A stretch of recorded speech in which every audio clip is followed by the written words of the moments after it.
Dans le présent vidéo, on va voir ensemble comment utiliser Microsoft Excel pour réorganiser et trier des données afin de mieux pouvoir les illustrer.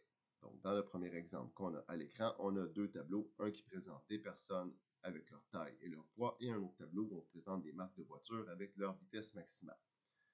Donc, si par exemple, je veux prendre mon premier tableau où on m'indique le poids et la taille de certaines personnes et que je veux trier les participants selon leur taille du plus petit vers le plus grand, je vais sélectionner les cellules où on présente la taille.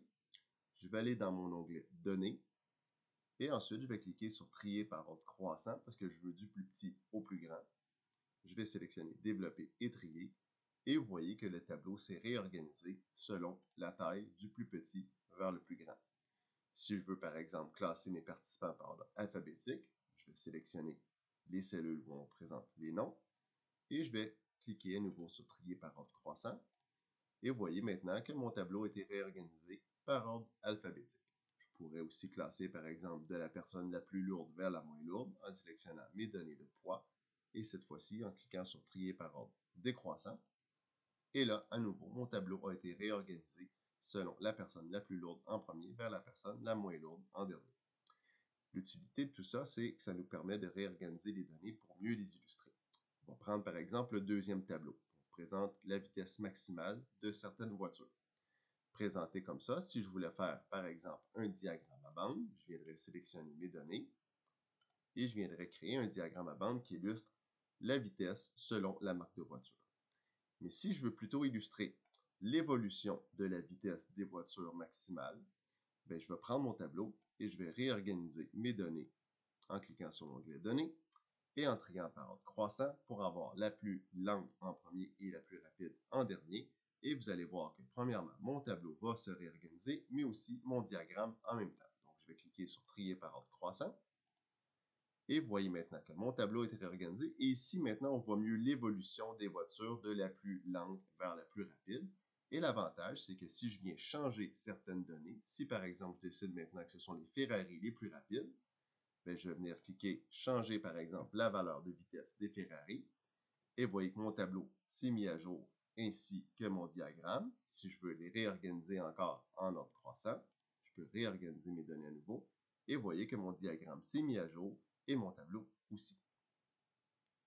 Maintenant, allons voir un deuxième exemple, comment aller manipuler les données pour mieux les comptabiliser.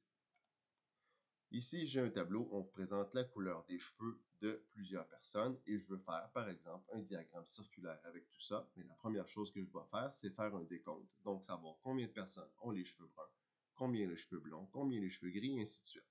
Je pourrais faire ça manuellement, mais un des problèmes, c'est que c'est très long. L'autre problème, c'est que si je fais une erreur dans mon décompte, mon tableau est plus bon et mon diagramme non plus. Et le dernier problème, c'est que si je viens modifier certaines données dans mon décompte, je dois mettre mon tableau à jour et mon diagramme à jour aussi. Donc, je dois tout recommencer. L'avantage d'Excel, c'est que tout se met à jour automatiquement. Donc, on va voir une formule qui nous permet de calculer le nombre de données dans mon tableau. Donc, je vais venir sélectionner ma cellule ici où je veux faire le décompte des gens qui ont les cheveux bruns. Je vais venir cliquer sur l'onglet « Formule » et ensuite sur « Insérer une fonction ». Et dans la recherche, je vais taper « NB ». Et là, on me présente toutes les fonctions de décompte qu'on peut trouver. Et je vais venir sélectionner nb.si et cliquer sur « Suivant ». Là, on me demande de sélectionner les cellules à partir desquelles je veux travailler. Donc, je vais venir sélectionner toutes les cellules dans mon tableau ici et cliquer sur « Insérer ». Vous voyez que ma formule a été écrite dans ma barre ici. Je dois simplement la modifier un petit peu. Donc ici, je vais rajouter un point-virgule et je vais écrire, entre guillemets, le mot « brun » tel qu'il apparaît dans mes données. Et je vais cliquer sur la touche « Retour », donc la touche « Enter ». Et vous voyez que le décompte des gens qui ont les cheveux bruns a été fait. Je pourrais le faire d'une deuxième façon. Donc là, je veux faire le décompte des personnes qui ont les cheveux blancs. Je peux simplement aller ici, dans ma barre de formule, écrire « égale NB » et vous voyez qu'on me suggère toutes les formules de dénombrement. Je vais venir sélectionner NB.si. Ici, on me demande de sélectionner les plages. Donc, à nouveau, je vais venir sélectionner toutes les plages dans mon tableau. Ajouter mon point-virgule. Et cette fois-ci, au lieu de taper le mot blond en guillemets, je peux simplement sélectionner une case où je trouve le mot blond, fermer ma parenthèse et taper sur la touche retour. Et le décompte se fait à nouveau pour les cheveux blancs. On va maintenant répéter les mêmes étapes pour les autres couleurs.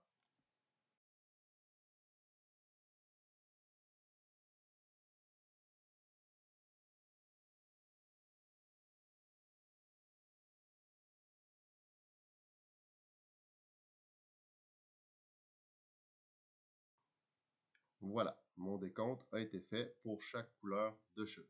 Je peux maintenant prendre mon tableau de données et venir insérer un diagramme circulaire à partir du décompte que j'ai fait. Et vous voyez, mon diagramme circulaire a été fait automatiquement. Maintenant, l'avantage, comme on l'a dit, c'est que si on vient modifier certaines données, on va venir changer les données du tableau de dénombrement et ainsi que le diagramme. Donc, si par exemple, je veux venir supprimer ici la ligne de données qui est là, qui est de trop, mon diagramme a été mis à jour et mon tableau de dénombrement aussi. Si finalement je change une valeur, par exemple, je veux changer le gris ici pour le mot vert, vous allez remarquer que la case des cheveux gris va avoir été mise à jour et la case des cheveux verts également. Donc ici, je vais changer gris pour vert et vous voyez que le vert a été mis à jour automatiquement. Donc l'avantage de ces formules-là, c'est qu'on peut mettre à jour nos données et tout le reste se fait automatiquement.